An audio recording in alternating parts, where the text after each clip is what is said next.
Selle koogiraamatu nimi on... Unustasin ära. Sorry. Kust ma nüüd alustan?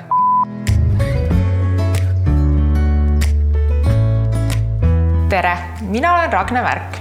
Kui ennast tutvustada, siis igapäevaselt tegelen ma kokkamise ja toidu pildistamisega. Ma olen toiduajakirjanik ja naistelehe köögitoimetaja. Ma pean ka sellist toidulehte nagu kokkama.ee, kus ma jagan erinevaid toiduretsepte. Ma tegelen väga palju ka toidustilistikaga. Ma olen kirjutanud 8 kokaraamatut, millest viimane Minu magus köök, koogid lihtsad ja küpsetamata on osutunud ülimalt populaarseks. Kui nüüd küsida, mida ma oma vabal ajal teen, siis minu töö on seotud ka minu hobiga. Seega vabal ajal ma kokkan ja pildistan. Prillidest vabanesin ma KSA silmakeskuses umbes paar kuud tagasi. Ma olin laserprotseduurile ikka väga pikalt mõelnud. Vahepeal see ununes ja vahepeal tuli see jälle meelde. Aga naljakas on see, et kui ma olin silmauuringule ennast registreerinud, siis umbes paari tunni pärast otsustasid mu lemmikprillid katki minna. Nii et ma arvan, et see oli märk, et ma pean laserprotseduuri ära tegema. Tuleb tõdeda, et elu prillikandjana on üsna keeruline. Ma ei fännanud kunagi prillikandmist ja samas ei olnud ma kunagi ka läätsekandja. Seega, kui ma läksin näiteks linna ja mul ei olnud prille ees, siis ei näinud ma inimesi, ma ei näinud silte, ühesõnaga ma ei näinud mitte midagi ja ma olin lihtsalt omas mullis. Ja lähtuvalt igapäevatööst võin ma öelda, et terava silmanägemisega on pilditöötlemine, retseptide kirjutamine ja pildistamine hoopis mugavam. Viimase tõuke laserprotseduurile tulemiseks andis see, et ma olin üks päev arvuti taga ja mulle tuli ette lihtsalt KSA silmakeskuse reklaam. Ja paari minuti pärast oligi mul aeg kirjas.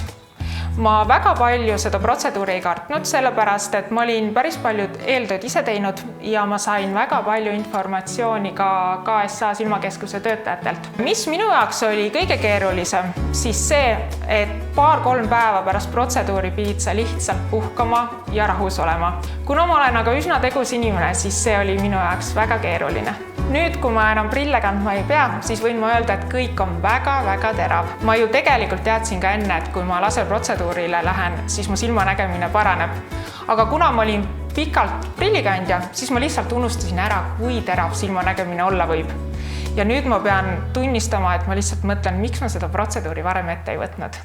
Ühesõnaga, aga see ongi, sa kuuled kõikidelt seda, et miks sa varem ei teinud seda või miks ma varem ei teinud. Ma ka oma tuttavalt kuulsin, aga ma mõtlen, no mis mul prillidega on ju tegelikult jube mugav.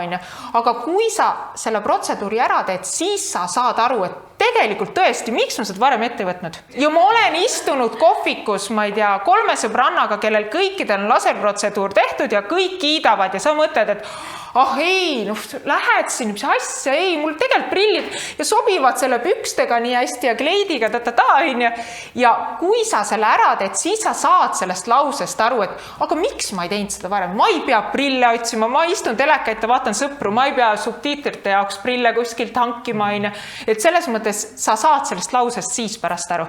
Neile, kes unistavad prillivabast elust, siis soovitama seda laserprotseduuri sajaga.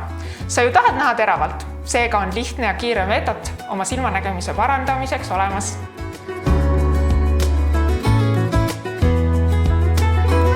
Aga nüüd see raamatust pakume ka ikka või? Ei tule või? Kuulge, nalja teete või?